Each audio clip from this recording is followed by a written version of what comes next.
काफ़ी लोगों का ये क्वेश्चन होता है कि क्या वो फ्रीलांस अकाउंटिंग में भी ड्रॉप सर्विसिंग को कर सकते हैं कि नहीं कर सकते। तो आज की वीडियो में हम देखेंगे कि जो ड्रॉप सर्विसिंग का मॉडल है, अगर आप एक अकाउंटिंग एजेंसी रन करते हैं या फिर आप एक अकाउंटिंग एजेंसी रन करना चाहते हैं तो आप उसमें कैसे जो ड्रॉप सर्विसिंग का जो मॉडल है उसको आप इन्वॉल्व कर सकते हैं। तो सबसे पहले ड्रॉप सर्विसिंग का जो मॉडल है उसको अकाउंटिंग में समझने से पहले हम ये समझ लेते हैं कि जो ड्रॉप सर्विसिंग है उसका मॉडल क्या होता है। तो बेसिकली जो ड्रॉप सर्विसिंग का मॉडल होता है उसमें जनरली होता यह है कि आपने कोई क्लाइंट ढूंढा है और फिर उसके बाद वो जो क्लाइंट है उसका आप जो काम है किसी फ्रीलांसर की हेल्प से करवाना चाहते हैं। तो आपको कुछ फ्रीलांसर्स को ढूंढना है कि जो आपने जो प्रोजेक्ट ढूंढा है उसको कम पैसे में उस काम को कर सके। तो बेसिकली ये एक बेसिक मॉडल होता है ड्रॉप सर्विसिंग का, जिसको आपको एग्जीक्यूट करना होता है और इसी में आपको अपना जो प्रॉफिट मार्जिन है उसको निकालना होता है। तो बेसिकली जो ड्रॉप सर्विसिंग है उसमें आपको 5 मेन एक्टिविटी करनी होती है। सबसे पहली होती है फाइंड ए नीश सर्विस। आपको जो अपनी नीश है जिस पे आपको सर्विस देनी है उसको आपको फाइंड करना होता है। उसके बाद setup marketing and get client. आपको मार्केटिंग सेट करनी पड़ती है और उस मार्केटिंग से आपको जो क्लाइंट है उसको आपको गेट करना होता है। उसके बाद होता है आउटसोर्सिंग द वर्क। जो भी आपको क्लाइंट से प्रोजेक्ट मिला है उसको अब आपको आउटसोर्स करना है। तो आपने खुद एक आउटसोर्स प्रोजेक्ट लिया है, अब आपको थर्ड पर्सन को वो प्रोजेक्ट को आउटसोर्स करना है। चौथे नंबर पर होता है डिलीवर द फाइनल सर्विस। तो जो सर्विस है, जो फाइनल सर्विस है, यानी कि जो भी प्रोजेक्ट आपने लिया है उसको आपको अपने क्लाइंट को डिलीवर करना है। पूरा सब कुछ ठीक से वर्क करना चाहिए। अगर आपको ने कोई अकाउंटिंग का प्रोजेक्ट लिया है तो जितनी भी एंट्रीज है सारी पोस्ट होनी चाहिए। अगर क्लाइंट ने आपसे फाइनेंशियल मांगा है तो आपको जो प्रॉपरली जिस फॉर्मेट में फाइनेंशियल बनने चाहिए वो आपको क्लाइंट को प्रोवाइड करने होते हैं। उसके बाद 5वें नंबर पे आता है सबसे इम्पोर्टेंट पॉइंट, वो है earn the profit from the difference. जो भी डिफरेंस होगा, जो आपने क्लाइंट से पैसे लिए हैं और जो आपने फ्रीलांसर को काम आउटसोर्स किया है उसके जो चार्जेस फ्रीलांसर ने आपको लगाए हैं उसका जो बीच का जो डिफरेंस होगा वही आपका जो प्रॉफिट होगा और प्रॉफिट मार्जिन होगा। तो अब बात कर लेते हैं ये जो ड्रॉप सर्विसिंग का मॉडल है वो किस तरीके से आप जो अपनी अकाउंटिंग के बिजनेस है उसमें आप अप्लाई कर सकते हैं। कुछ जो अकाउंटिंग सर्विस होती है उनको आप ड्रॉप सर्विसिंग में इन्वॉल्व कर सकते हैं, जैसे कि बुक कीपिंग। आप जो बुक कीपिंग के टास्क है वो क्लाइंट से ले सकते हैं और उसके बाद जो फ्रीलांसर है हायर करके उससे जो बुक कीपिंग के टास्क है वो करवा सकते हैं। दूसरे नंबर पे आता है पेरोल प्रोसेसिंग। पेरोल प्रोसेसिंग भी एक ऐसा टास्क है जो जनरली हर ऑर्गेनाइजेशन में होता है। तो आप किसी भी कंपनी की जो पेरोल प्रोसेसिंग है वो ले सकते हैं और उसके लिए किसी जो फ्रीलांसर है उसको हायर कर सकते हैं। उसके बाद आता है टैक्स प्रिपरेशन की सर्विस। जनरली जो टैक्स प्रिपरेशन की सर्विस होती है वो ईयर एंड में होती है, तो ये आप किसी क्लाइंट से लेके फ्रीलांसर को हायर कर सकते हैं। अगर यूके का कोई क्लाइंट आपको मिला है तो आपको ऐसा फ्रीलांसर चाहिए जिसको यूके गैप के बारे में पता हो, यूके टैक्सेशन के बारे में पता हो और उस फाइलिंग को कर सके। उसके बाद आता है फाइनेंशियल रिपोर्टिंग। अगर कोई कंपनी है वो अपने फाइनेंशियल बनवाना चाहती है तो आप किसी फ्रीलांसर को हायर करके उन फाइनेंशियल्स को बनवा के आप अपने क्लाइंट को दे सकते हैं। इसके बाद आता है quick book support. Quick book support काफ़ी इंपॉर्टेंट एक्टिविटी है। अगर आप क्विक बुक सपोर्ट की सर्विस देते हैं तो आपके चांसेस बहुत ज़्यादा होते हैं कि आपको जो क्लाइंट है वो जल्दी मिल जाए, क्योंकि बेसिकली जो क्विक बुक्स है उस पर बुक कीपिंग का वर्क होता है और हर एक ऑर्गेनाइजेशन जो बुक कीपिंग का टास्क करती है और कोई भी जो ऑर्गेनाइजेशन है वो जो बुक कीपिंग के जो टास्क होते हैं उनको आउटसोर्स करने में बिल्कुल भी नहीं हिचकती। इसके अलावा अगर टैक्स प्रिपरेशन की बात करें, फाइनेंशियल बनाने की बात करें तो उसमें हो सकता है कि जो कंपनी है वो जल्दी से आपके ऊपर ट्रस्ट ना करे, लेकिन जो बुक कीपिंग के टास्क है उनके लिए बहुत ज़्यादा जो इंटरनेशनल कंपनीज होती हैं वो डोमेस्टिक कंपनीज के ऊपर डिपेंड होती हैं या जो डोमेस्टिक फ्रीलांसर होते हैं उनके ऊपर डिपेंड होती है। तो आप जो क्विक बुक सपोर्ट है उसकी आप जो सर्विस है उसको आउटसोर्स कर सकते हैं, कोई क्लाइंट ढूंढ सकते हैं और उसके बाद उसको किसी फ्रीलांसर से करवा सकते हैं। तो इसके बाद आता है steps to implement drop servicing. तो अब आपने जो अपनी जो नीश है उसको आपको डिफाइन करना है। तो सबसे पहली जो चीज़ है जो आपको डिफाइन करना है कि आप किस तरह की सर्विस देना चाहते हैं अकाउंटिंग में। आप अकाउंट्स पेबल की सर्विस देना चाहते हैं, बुक कीपिंग की सर्विस देना चाहते हैं, टैक्सेशन की सर्विस देना चाहते हैं। जो भी आपको लगता है कि आपको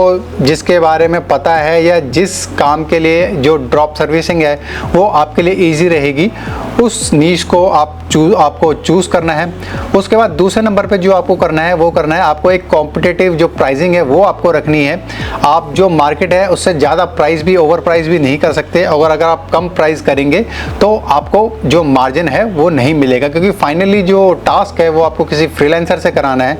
तो अगर आपने जो क्लाइंट को जो चार्ज किया है और जो आप फ्रीलांसर से काम करा रहे हैं उसके बीच में अगर कोई मार्जिन नहीं है तो आपको कोई भी जो प्रॉफिट है वो नहीं होगा। उसके बाद जो तीसरे नंबर पे जो चीज़ आप कर सकते हैं वो है बिल्ड ए फ्रीलांस नेटवर्क। क्योंकि आप एक ड्रॉप सर्विसिंग मॉडल पे काम कर रहे हो, तो ड्रॉप सर्विसिंग मॉडल पे आपको ज़्यादा से ज़्यादा फ्रीलांसर की ज़रूरत पड़ेगी। तो आपके पास अगर बहुत सारे फ्रीलांसर हैं और बहुत सारे कॉन्ट्रैक्ट आपके पास है जिनको आपको करवाना है, तो ही आपका जो प्रॉफिट मार्जिन है वो बहुत अच्छा होगा। तो काम स्मूथली हो और प्रॉफिट मार्जिन भी अच्छा हो, उसके लिए ज़रूरी है कि आपके पास जो नंबर ऑफ़ फ्रीलांसर है और एक बहुत बड़ा आपके पास जो फ्रीलांसर है उसका नेटवर्क आपके पास हो। उसके बाद जो चौथे नंबर पे जो चीज़ आपको ध्यान रखनी है वो है अट्रैक्ट क्लाइंट। अगर आपके पास क्लाइंट नहीं है तो ये ड्रॉप सर्विसिंग का मॉडल आपके लिए काम नहीं करेगा। तो कैसे भी आपको जो क्लाइंट है उसको लाना है, जो आपकी प्राइसिंग है उसको आप कंफर्टेबल रख सकते हो।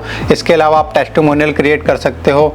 उसके बाद है outsourcing task and maintain quality. जो सबसे बड़ा चैलेंज आता है ड्रॉप सर्विसिंग में वो क्वालिटी मेंटेन करने का ही आता है, क्योंकि जब भी आप फ्रीलांसर्स को काम आउटसोर्स कर रहे हो तो आपका जो कंट्रोल है वो नहीं होता फ्रीलांसर के ऊपर। तो जो फ्रीलांसर है हो सकता है कि वो जो प्रोजेक्ट है उसको भी कंप्लीट ना करे। जो इन हाउस टीम है उसके ऊपर आप ज़्यादा डिपेंडेंट हो सकते हैं अगर आप कोई प्रोजेक्ट डिलीवर कर रहे हैं बजाय कि फ्रीलांसर की टीम के। और जो छठे नंबर पे है वो जो कि सबसे इम्पोर्टेंट पॉइंट है वो है deliver the service and profit. तो आपको जो सर्विस है उसको फाइनली आपको डिलीवर करना है कैसे न कैसे करके, और उसमें अपना जो प्रॉफिट मार्जिन है उसको निकालना है। तो ये तो हो गया कि किस तरीके से आप जो अकाउंटिंग है उसमें ड्रॉप सर्विसिंग को कर सकते हैं। तो अब बात कर लेते हैं कि जो चैलेंजेस है, किस तरीके के जो चैलेंजेस हैं वो आते हैं जब आप जो ड्रॉप सर्विसिंग है उसको आप अकाउंटिंग में इन्वॉल्व करते हैं। तो जो सबसे पहला जो चैलेंज आता है वो आता है ensuring consistent quality from freelancer. तो जो फ्रीलांसर है उनके साथ जो क्वालिटी है उसको लेके काफ़ी प्रॉब्लम रहती है, क्योंकि आप जो है प्रॉफिट मार्जिन को बनाना चाहते हैं और प्रॉफिट मार्जिन की वजह से जो फ्रीलांसर है हो सकता है कि आपको एक ऐसा फ्रीलांसर मिल जाए जो उतना एलिजिबल ना हो। तो कभी आपको बहुत अच्छा फ्रीलांसर भी मिलेगा, कभी आपको हो सकता है कि बहुत ख़राब फ्रीलांसर भी मिल सकता है और आपको उसी बजट में काम कराना है। तो क्वालिटी को मेंटेन करना एक बहुत बड़ा चैलेंज होता है, और ख़ास करके आपको जब क्वालिटी में आपको कंसिस्टेंसी रखनी होती है। दूसरे नंबर पे आता है managing deadline and client expectation. जो क्लाइंट है उसकी एक्सपेक्टेशन को मीट करना बहुत मुश्किल होता है कि जो क्लाइंट है हो सकता है कि क्लाइंट जो है वो काम के बारे में बहुत अच्छी नॉलेज रखता है और उसकी जो एक्सपेक्टेशन है वो बहुत ज़्यादा हो, तो उसके ये भी केस बड़ा मुश्किल रहता है फ्रीलांसर के साथ डील करना। और जो डेडलाइन है उसमें भी जो हो सकता है कि जो फ्रीलांसर है बहुत सारे प्रोजेक्ट में इन्वॉल्व हो, तो आपका जो प्रोजेक्ट है उसको इम्पोर्टेंस ना दे, या फिर पहले वो आपके साथ काम कर रहा हो और लेकिन धीरे धीरे उसको कोई दूसरा बड़ा प्रोजेक्ट मिल जाए और उसमें वो इन्वॉल्व हो जाए, तो इस तरीके से भी जो डेडलाइन है वो मिस हो सकती है। उसके बाद आता है फाइंडिंग रिलायबल फ्रीलांसर। जो फ्रीलांसर है वो भी धीरे धीरे अपनी ग्रोथ के लिए चेंज करते रहता है, अपनी जो प्राइसिंग है उसको चेंज करता रहता है। तो और हो सकता है कि जो फ्रीलांसर है आगे चल के कोई फुल टाइम जॉब या कोई फुल टाइम फ्रीलांस प्रोजेक्ट ही कर ले, तो जो रिलायबिलिटी रहती है उसका हमेशा कंसर्न रहता है। आपको नहीं पता है कि जो सेकंड पर्सन है वो किस तरीके के इन्वायरमेंट में है या फिर वो कितने प्रोजेक्ट कर रहा है। तो वहाँ आपने कोई फ्रीलांसर उठाया है और उसको अपना टास्क दिया है, तो वहाँ पर थोड़ा कॉन्ट्रडिक्टरी चीज़ें हो जाती हैं। जो फ्रीलांसर है वो बीच में ही जो टास्क है उसको छोड़ देते हैं। उसके बाद जो अगले नंबर पे आती है वो आती है accuracy and compliance, specially in accounting.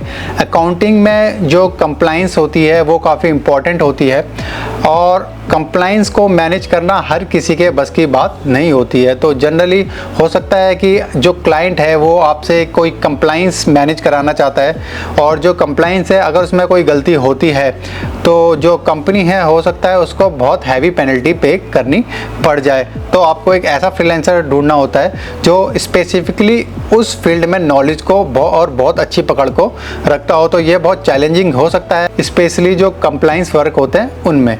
तो ये तो हो गया चैलेंजेस के बारे में। अब बात कर लेते हैं tips for successful drop servicing. तो टिप्स क्या है सक्सेसफुल ड्रॉप सर्विसिंग करने के लिए? Select reliable freelancer with accounting expert. तो आपको एक ऐसा फ्रीलांसर ढूंढना है, स्पेशली जब आप अकाउंटिंग की फ्रीलांसिंग कर रहे हो, जो रिलायबल हो और उसके साथ साथ जो अकाउंटिंग है उसकी भी जो नॉलेज है उसको अच्छी रखता हो। दूसरे नंबर पे provide detail instruction to avoid error. जो भी आपका क्लाइंट है या जो भी आपका फ्रीलांसर है उसको आपको डिटेल इंस्ट्रक्शन देनी चाहिए और प्रॉपर इंस्ट्रक्शन आपको देनी चाहिए कि ये टास्क है और ये उसकी डेडलाइन है, अदरवाइज जो चीज़ें हैं आगे चल के जो प्रॉब्लम में होंगी। तीसरे नंबर पे जो चीज़ है वो है stay on top of deadline. जो डेडलाइन है उसको आपको खासकर ध्यान रखना है, क्योंकि आप यहाँ पे ड्रॉप सर्विसिंग कर रहे हैं तो आपका पूरा फोकस होना चाहिए कि जो डेडलाइन है उससे पहले ही जो टास्क है वो कंप्लीट हो जाए।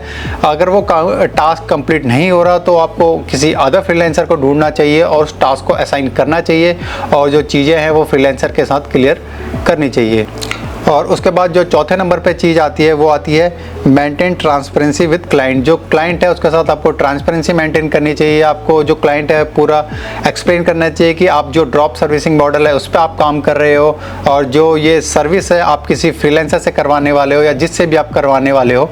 ऐसा ना करें कि ट्रस्ट बिल्ड करने के चक्कर में आप जो है सही इन्फॉर्मेशन ना दे अपने क्लाइंट को और क्लाइंट को बाद में पता लगे तो आगे चल के आपके जो रिलेशनशिप है वो ख़राब हो सकते हैं। तो एक एग्जांपल मैं आपको बता देता हूं कि जो ड्रॉप सर्विसिंग है उसका क्या एग्जांपल रहेगा। तो जैसे कि कोई पेरोल की सर्विस है, उसके लिए आपको कोई क्लाइंट मिलता है तो वो क्लाइंट आपको जो है $500 पर मंथ आपको दे रहा है और उसके बाद आप उसी जो सर्विस है उसको आप आउटसोर्स कर देते हैं और जो फ्रीलांसर है उसको $300 देते हैं। तो उसके बाद जो $200 है वो आपका प्रॉफिट मार्जिन होता है। तो आई होप कि आज आपको समझ में आया होगा कि आप किस तरीके से जो फ्रीलांस अकाउंटिंग है उसमें भी आप ड्रॉप सर्विसिंग कर सकते हैं। इसके अलावा अगर आप फ्रीलांसिंग सीखना चाहते हैं, अकाउंटिंग सीखना चाहते हैं, क्विक बुक सीखना चाहते हैं तो उसके लिए आप हमारा जो फ्री वेबिनार है उसको भी आप अटेंड कर सकते हैं। तो उसके लिए जो हमारा फ्री वेबिनार है उसको आप अटेंड कर सकते हैं और अगर आपका वीडियो से रिलेटेड कोई क्वेश्चन है तो आप नीचे कमेंट बॉक्स में मेंशन कर सकते हैं। तो मिलेंगे अगले वीडियो में, तब तक के लिए धन्यवाद।